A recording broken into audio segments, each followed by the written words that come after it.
Hello my dear students, welcome back to the channel with my new video. My name is Amir from A1 Coaching। तो बेटे कैसे आप सब, उम्मीद करता हूँ बहुत ही अच्छे से हो और अपनी स्टडी कर रहे हो। तो बेटे देखो लास्ट वीडियो में हम लोग जब कॉमर्शियल स्टडीज़ पढ़ रहे थे तो हम लोगों ने उसमें chapter 4 banking latest trend complete कर लिया था और फर्स्ट सेकेंड ऑलरेडी कंप्लीट है। थर्ड चैप्टर थोड़ा सा लेंदी था, उसको मैंने नहीं कराया था, बट अब आप लोग के यूनिट टेस्ट और पेपर होने वाले हैं तो इस चैप्टर को भी मैं कवर करा दे रहा हूँ। ठीक है, इसके 2 या 3 पार्ट आएंगे और चैप्टर आपका कंप्लीट हो, क्योंकि बहुत ही लेंदी चैप्टर है आपका। ठीक है, चलो स्टार्ट करते हैं और समझते हैं कि सोर्स ऑफ फाइनेंस क्या होता है। ऐसे बच्चे जो पहली बार आए हैं उनको मैं तो बता दूं कि आपको इस चैनल पर कॉमर्स, इकोनॉमिक्स और अकाउंट्स तीनों की वीडियोस प्रोवाइड की जा रही है, स्पेशली आईसी बोर्ड वालों के लिए। तो ऐसे जितने भी बच्चे हैं उनको बता दो, वो भी अपनी स्टडी अच्छे से कर सकें। ठीक है, तो अब हम लोग स्टार्ट करेंगे अपना न्यू चैप्टर जिसका नाम है sources of finance for a joint stock company. ठीक है, तो अब देखो मतलब क्या है इसका, सोर्सेस ऑफ फाइनेंस का मतलब क्या है।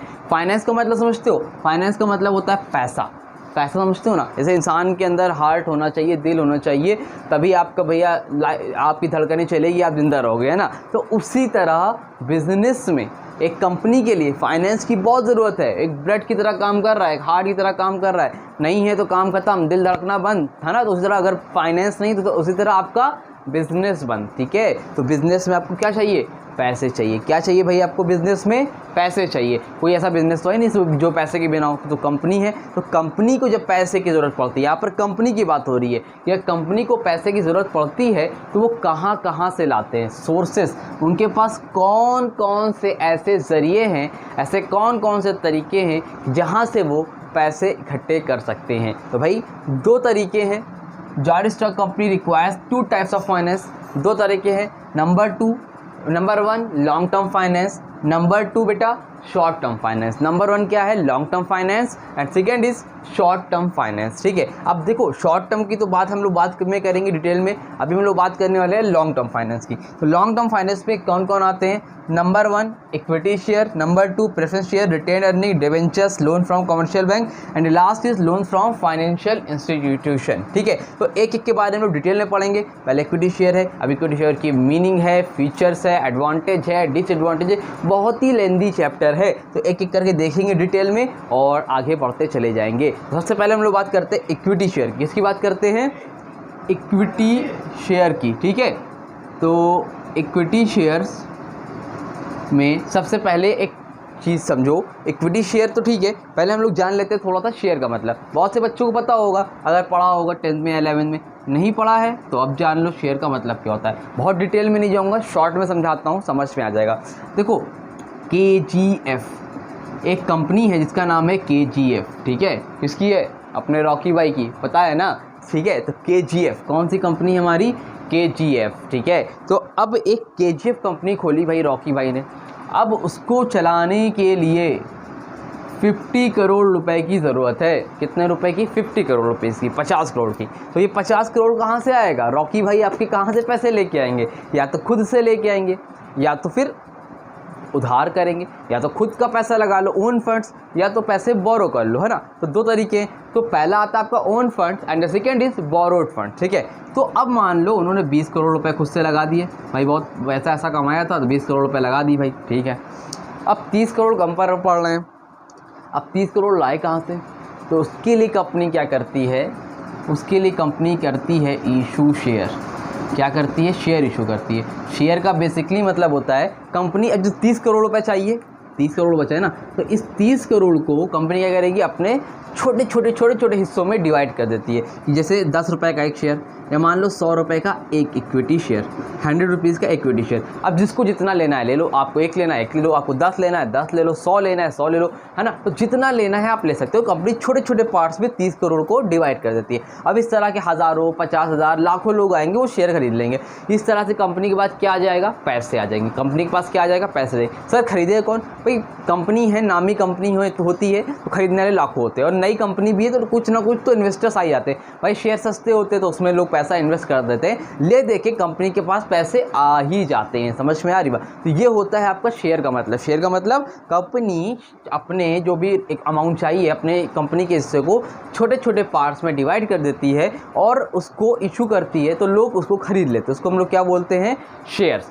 अब इक्विटी शेयर्स क्या होता है, प्रेफरेंस शेयर क्या होता है, उसके बारे में हम लोग डिटेल में बात करेंगे। पहले इसको नोट करना है, इसको नोट करो, स्क्रीनशॉट लो, टेलीग्राम चैनल ज्वाइन कर लो, वहाँ पे मैं नोट्स अपलोड कर दूंगा, ठीक है। सारे चैप्टर एक साथ करने वाला हूँ, 1 से 2 दिन के अंदर। नोट जहाँ से बन रहा था सब बन के कंप्लीट हो गया है, बस अपलोड करना बाकी है, तो आप लोग जाके टेलीग्राम चैनल से ज्वाइन कर लेना, ठीक है, सॉरी डाउनलोड कर लेना। चलिए स्क्रीनशॉट लो, आगे आपका कंटिन्यू करता हूँ। हाँ तो बेटा चलो अब आगे बढ़ते हैं और देखते हैं हम लोग कि इक्विटी शेयर्स क्या होता है। देखो शेयर्स का मतलब तो आप लोग समझ गए कि कंपनी जब पैसे चाहिए होते हैं तो कंपनी छोटे छोटे पार्ट्स में उसको डिवाइड करती है और पैसे रेज कर लेती है, अभी मैंने बताया था, ठीक है। अब हम लोग बात करते हैं इक्विटी शेयर्स क्या होता है। देखो equity share, preference share, 2 shares होते हैं, तो दोनों में कुछ डिफरेंस होते हैं, ठीक है। तो अभी हम लोग डिफरेंस पढ़ेंगे ही उसके बारे में, बट अभी इक्विटी शेयर समझ लो क्या होता है। देखो इक्विटी शेयर जो होता है बहुत ही जो बोल्ड टाइप के होते हैं, जिनको रिस्क पसंद होता है वो लोग इक्विटी शेयर लेते हैं, ठीक है। वो लोग कौन लोग लेते हैं, जिनको रिस्क लेना बहुत पसंद है, जो लोग माउंटेन ड्यू पीते हैं, जो पहाड़ पे गाड़ी चला देते हैं, डर के आगे जीता है, वो लोग कौन ले हैं,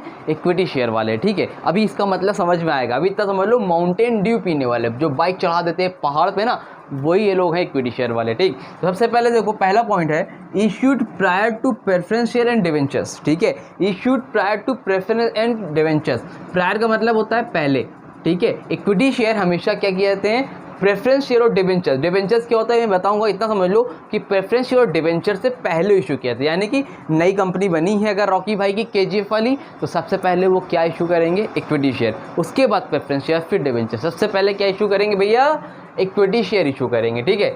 number 2, no preferential rights. No preferential rights का मतलब क्या है, इक्विटी शेयर में होता क्या है कि कंपनी जो प्रॉफिट होता है वो सबसे लास्ट में किसको मिलता है, इक्विटी शेयर वालों को, ठीक है। जैसे कंपनी को मान लो 10 लाख का प्रॉफिट हुआ तो कंपनी पहले डिवेंचर्स वालों को देगी, ठीक है, और भी जो इन्वेस्टर्स होंगे उनको देगी, फिर प्रेफरेंस शेयर वालों को देगी, और सबसे लास्ट में प्रॉफिट किसको देगी, इक्विटी शेयर वाले को देगी। सबसे लास्ट में किसको देगी, इक्विटी शेयर वालों को देगी, प्रेफरेंस शेयर वालों को उससे पहले देगी। यानी कि अच्छा एक चीज़ और है, कंपनी को प्रॉफिट होगा, अगर कंपनी को प्रॉफिट होगा तभी इक्विटी शेयर वालों को प्रॉफिट मिलेगा, अगर कंपनी को प्रॉफिट नहीं होगा तो इक्विटी शेयर वालों को प्रॉफिट नहीं मिलेगा। समझ में आ रही बात, मतलब एकदम सिंपल है, आपने पैसे लगाए हैं कंपनी में, बट अगर आपको कंपनी को प्रॉफिट नहीं हुआ तो 1 भी रुपए कंपनी आपको नहीं देने वाली है। क्लियर सी बात समझ में आ रही है, ठीक है। चलो अच्छा, नंबर 3,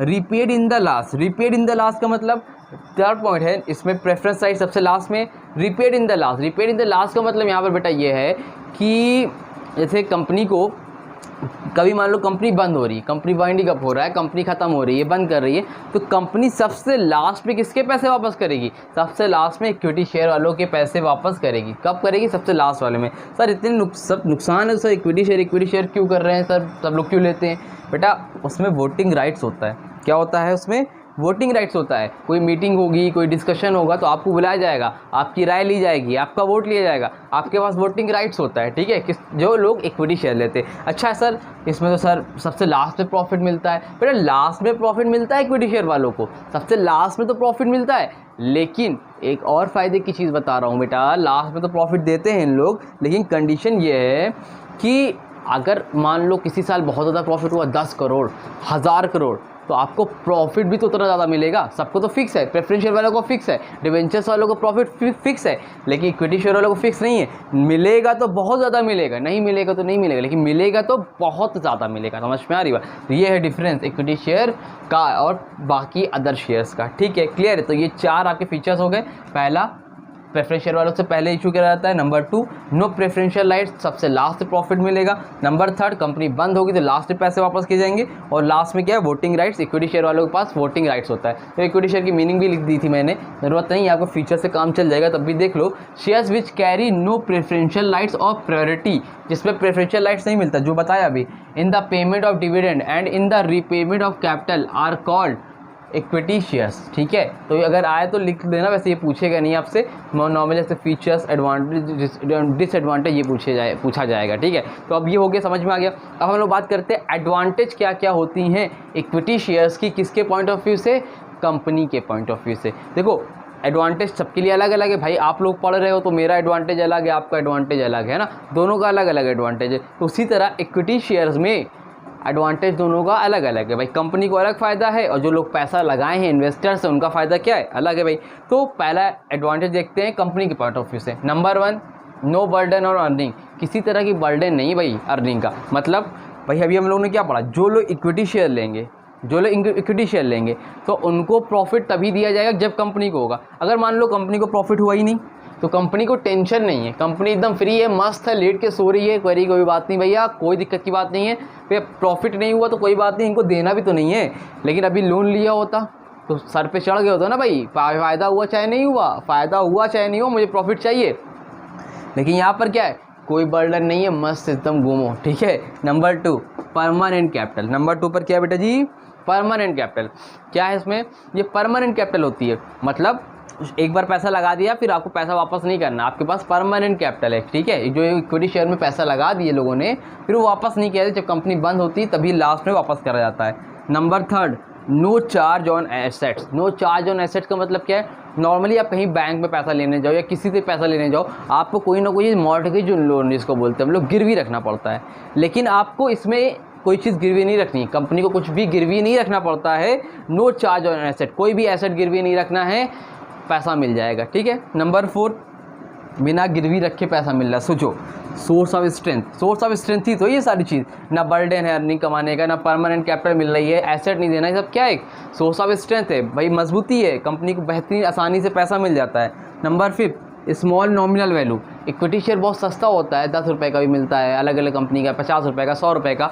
तो ऐसे जो लोग जो कि बहुत अर्नर नहीं है, यानी कि बहुत अमीर नहीं है और पैसा अपनी सेविंग को कहीं लगाना चाहते हैं, तो वो लोग इक्विटी शेयर परचेज़ कर सकते हैं, ठीक है। बहुत सस्ता मिलता है, ठीक, क्लियर है। आगे बढ़ा जाए, चलो। Advantage of equity shares from investor share holders point of view. Investors share holder के पॉइंट ऑफ व्यू से क्या क्या एडवांटेज है, किसकी भैया, इन्वेस्टर की पॉइंट ऑफ व्यू से क्या एडवांटेज है, ठीक है। अगर ये लोग इक्विटी शेयर लेते हैं तो नंबर 1, वोटिंग राइट्स, बेहतरीन, इनको वोटिंग राइट्स मिलता है कि कोई भी डिस्कशन होगा तो इनका भी डिसीजन लिया जाएगा।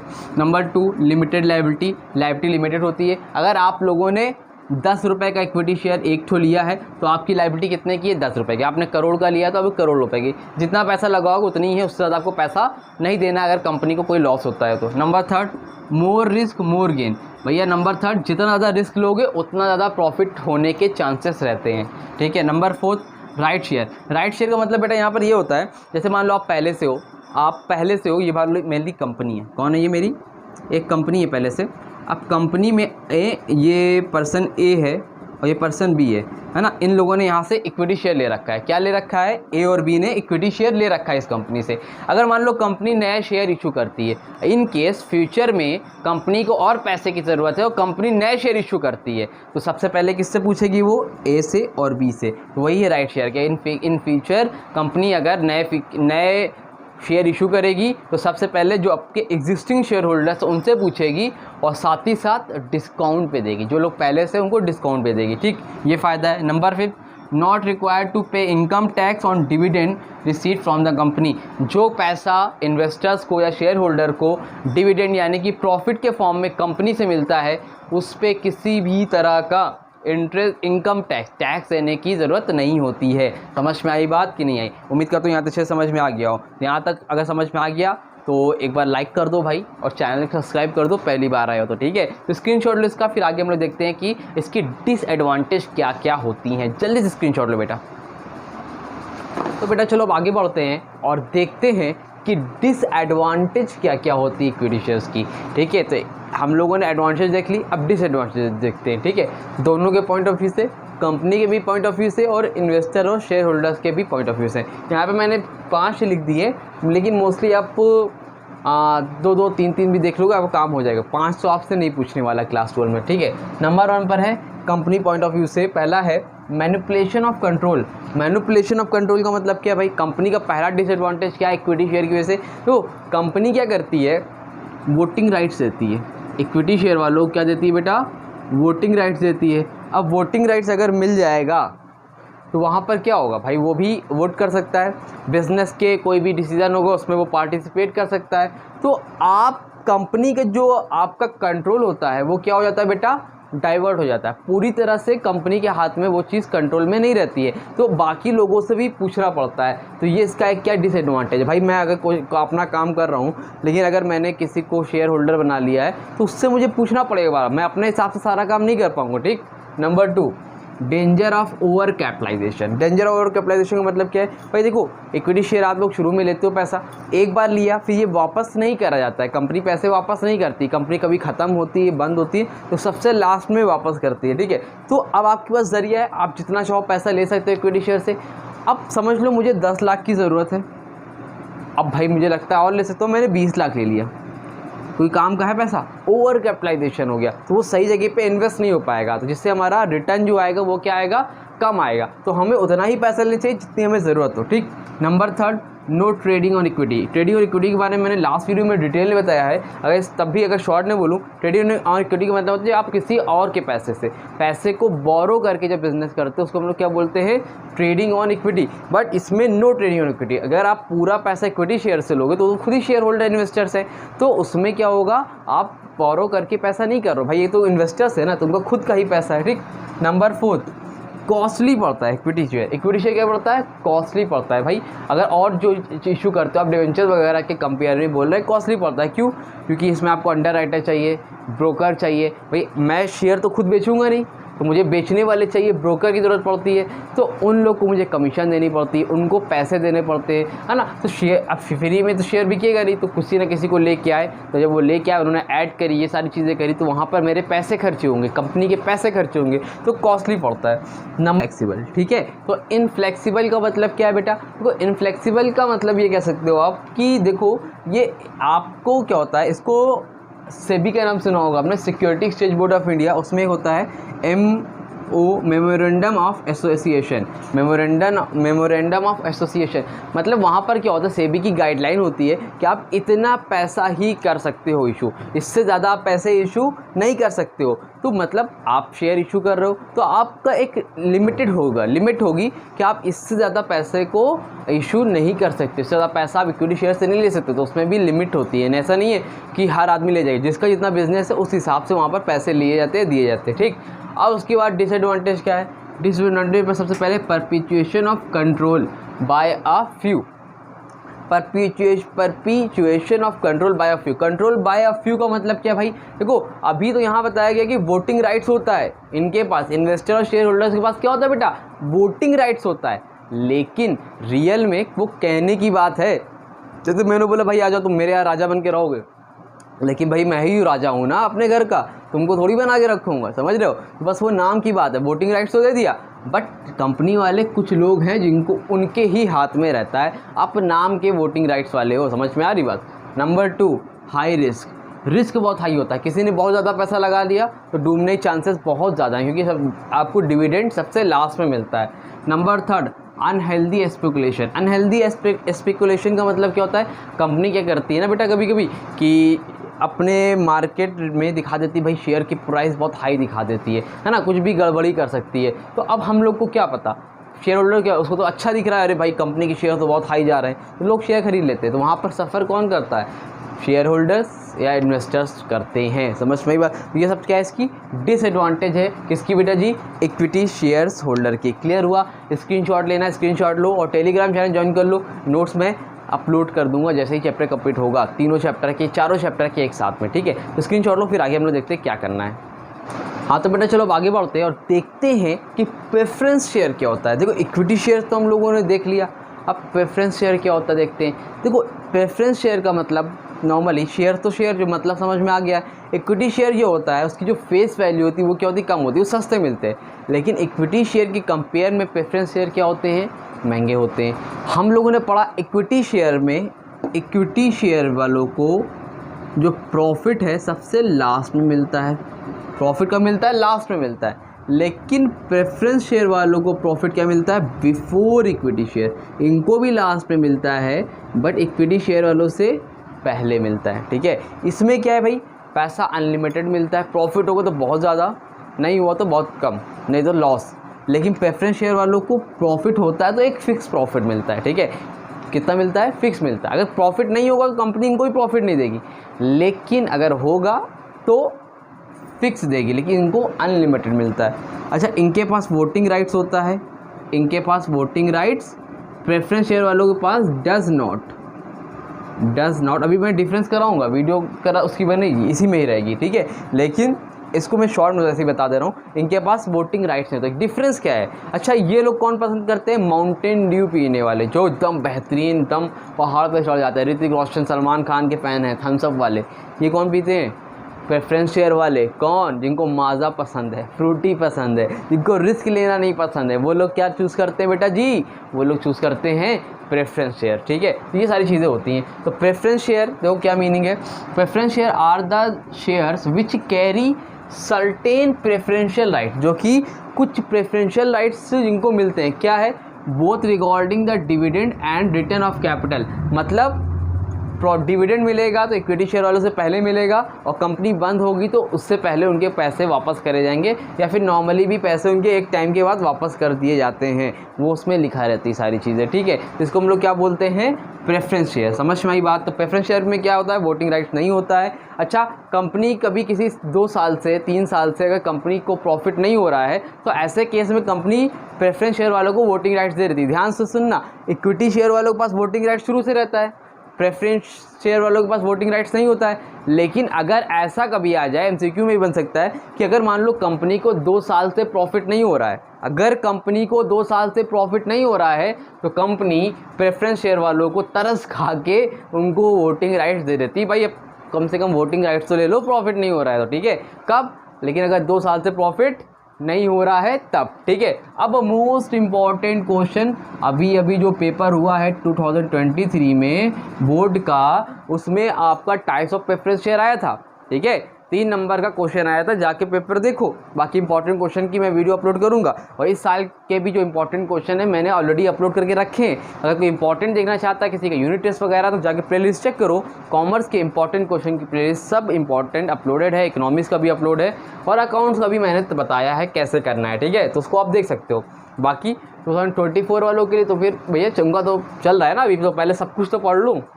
Number 1, cumulative and non cumulative preference share, ध्यान से पढ़ना इंपॉर्टेंट है।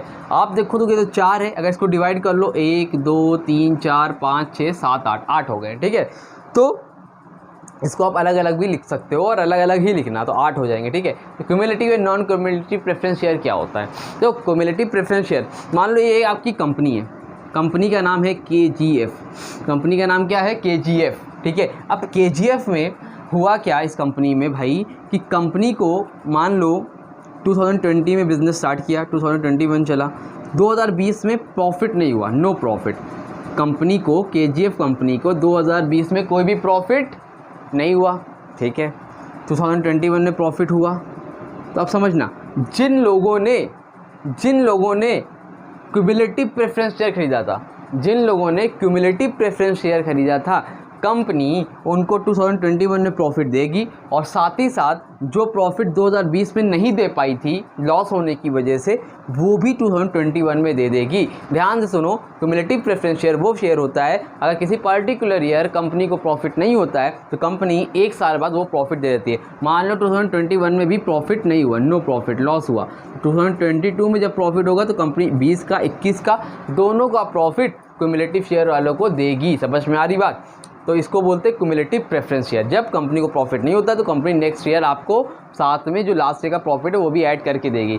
नॉन क्यूमुलेटिव प्रेफरेंस शेयर, जिन लोगों ने नॉन क्यूमुलेटिव प्रेफरेंस शेयर लिया है उनको, मान लो उनको अगर 2020 में कंपनी प्रॉफिट नहीं हुआ, 2021 में भी नहीं हुआ, 2022 में प्रॉफिट हुआ, तो कंपनी सिर्फ और सिर्फ 2022 यानी कि 2022 का ही प्रॉफिट देगी। जो लास्ट ईयर में जो नहीं मिला वो नहीं देगी, वो बात वहीं पर ख़त्म हो गई। कंपनी, अगर आप लोगों ने नॉन क्यूमुलेटिव प्रेफरेंस शेयर लिया है, ठीक है। अब इसमें सर ऐसा क्यों, उसके प्राइस ज़्यादा होते हैं ना, डिपेंड करता है आप कौन सा ले रहे हो, ठीक।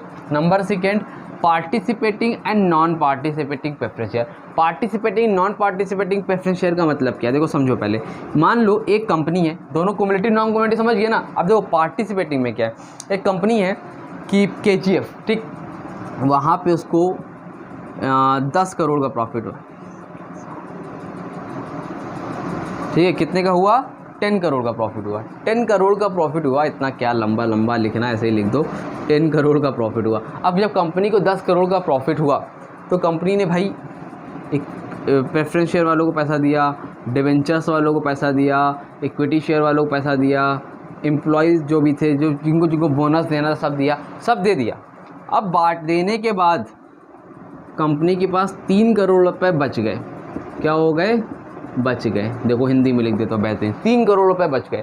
अब क्या है, जिन लोगों ने पार्टिसिपेटिंग प्रेफरेंस शेयर लिया है तो वो लोग इसमें भी क्लेम कर सकते हैं, ठीक है, अपना हिस्सा इसमें से भी वो ले सकते हैं। अगर कंपनी ने सारे, कंपनी को प्रॉफिट हुआ, कंपनी ने सबको बांट दिया, इन लोग को भी बांट दिया, पार्टिसिपेटिंग नॉन पार्टिसिपेटिंग सबको बांट दिया, बांटने के बाद भी पैसा बचा तो किसी ने पार्टिसिपेटिंग प्रेफरेंस शेयर खरीदा है तो वो बचे हुए पैसे में भी क्लेम कर सकता है। ठीक, नॉन पार्टिसिपेटिंग प्रेफरेंस शेयर भैया वही सेम है लेकिन वो क्लेम नहीं कर सकता है। क्लियर है? समझ में आ रही बात? इजी है ना। Number 3, convertible and non convertible preference share. देखो प्रेफरेंस शेयर लोग ले तो लेते हैं लेकिन लोग लेना कौन सा चाहते हैं? लोग लेना चाहते हैं इक्विटी शेयर। ठीक है, इक्विटी शेयर लोग ज़्यादा पसंद करते हैं। ठीक है, तो लेकिन जल्दी मिलता नहीं लोगों को, तो लोग क्या करते हैं? प्रेफरेंस शेयर खरीद लेते हैं। तो ऐसे लोग जिन्होंने कन्वर्टेबल प्रेफरेंस शेयर खरीदा है तो उनका कुछ टाइम के बाद, 1 साल के बाद, 2 साल के बाद वो आपका convertible preference share equity share में कन्वर्ट हो जाएगा। ठीक है, लेकिन अगर आप लोगों ने नॉन कन्वर्टेबल प्रेफरेंस शेयर लिया है तो वो कभी भी इक्विटी शेयर में कन्वर्ट नहीं होगा। ठीक। Number 4, redeemable and irredeemable preference share. Redeemable L and irredeemable preference share का मतलब क्या होता है? जैसे आपने प्रेफरेंस शेयर लिया है रिडीमेबल, रिडीम का मतलब क्या? पैसे आप अपने रिडीम करा सकते हो। अगर आपने रिडीमेबल प्रेफरेंस शेयर लिया है तो एक टाइम के बाद आप क्या कर सकते हो? अपने पैसे को क्या करा सकते हो? रिडीम करा सकते हो, कंपनी से पैसे वापस मिल जाएंगे। लेकिन आप लोगों ने इररिडीमेबल प्रेफरेंस शेयर लिया है तो वो पैसे नहीं मिलेंगे, कंपनी के बंद होने टाइम मिलेंगे, नहीं तो कभी भी नहीं मिलेंगे। ठीक है, कंपनी की बंद होगी तो तब भी मिल सकता है। ठीक है, क्लियर है? ये हो गया आपको redeemable and irredeemable preference share. Clear हुआ? समझ में आया बेटा यहाँ तक कि नहीं आया? कोई डाउट तो नहीं रह गया? ठीक है, चलो अब यहीं तक ही रखते हैं वीडियो को। नेक्स्ट वीडियो में हम लोग प्रेफरेंस शेयर के एडवांटेज डिसएडवांटेज देखेंगे, डिवेंचर्स देखेंगे और भी कई टॉपिक है जो हम लोग देखेंगे। ठीक है, वीडियो को बहुत लंबा नहीं करते हैं, ये मैं 3 पार्ट में वीडियो को अपलोड करूंगा इस चैप्टर की, क्योंकि चैप्टर बहुत लंबा है। ये पार्ट 1 अपलोड है, कल ही आप लोगों को पार्ट 2 आ जाएगा। टेंशन मत लेना, वीडियो जैसे बोला है रेगुलर आएगी। चिकन पॉक्स की वजह से ऐसा हो गया था, वीडियो रेगुलर नहीं आ पाई, बट अब रेगुलर हूँ तो रेगुलर रहेगी। अकाउंट्स में भी 2 चैप्टर हो गए हैं, इकोनॉमिक्स में भी 2 चैप्टर हो गए हैं और ये कॉमर्स का आपको 4th चैप्टर है। ठीक है, तो वीडियो अच्छी लगी तो पहले स्क्रीनशॉट ले लो, ले लिया, चलो ठीक है। वीडियो अच्छी लगी तो वीडियो को लाइक करना बेटा, कमेंट करके बताना वीडियो कैसी लगी। ज़रूर से कमेंट किया करो बेटा कि कैसा लग रहा है, समझ में आ रहा है कि नहीं आ रहा है। आप लोग का फीडबैक, आप लोग का एक लाइक, आप लोग का एक कमेंट बहुत ज़्यादा है। आप इसको एडवर्टीजमेंट मत समझना, सिर्फ ये आपसे ही मालूम चलेगा कि क्या फीडबैक है, कैसा है, समझ में आ रहा है आप लोगों को नहीं। कोई डाउट है तो पूछा करो। बहुत से बच्चे इंस्टाग्राम पे जुड़े हैं जो हमेशा मुझसे पूछते हैं। आप लोग कोई डाउट हो तो पूछ लेना, रिप्लाई हो सकता है कभी देर में आए लेकिन रिप्लाई आएगा ज़रूर। ठीक है, चलो मिलते। और वीडियो अच्छी लगी तो लाइक करना, अपने ISC वाले जितने भी फ्रेंड्स हैं, CBSE वाले भी हों वो भी पढ़ सकते हैं, उनको शेयर करना। मिलते हैं न्यू वीडियो में, तब तक के लिए थैंक यू सो मच।